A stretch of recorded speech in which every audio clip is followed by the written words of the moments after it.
Hello everyone, welcome back to Tech TV and another easy to follow tutorial on Messenger. In today's video, I'm going to show you how to fix Messenger chat heads. So please make sure to watch till the end. Subscribe to our channel Tech TV and ring the notification bell so that you'll get notified on our next interesting upload. So let's get on with it.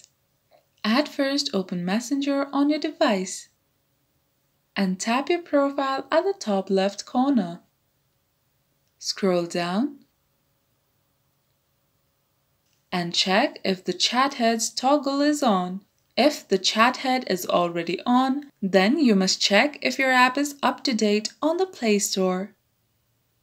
Update your app if it is not up to date.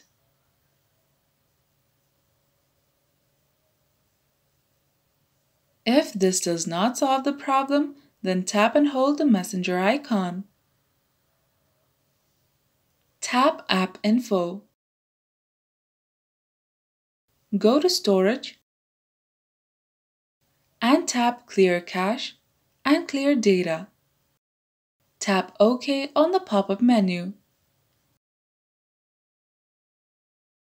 Now reopen Messenger. And that's how you fix Messenger chat heads. If you liked the video, please leave a like and let me know if you thought it was helpful in the comment section down below. Thank you for watching and I'll be back with more interesting tutorials soon. Until next time.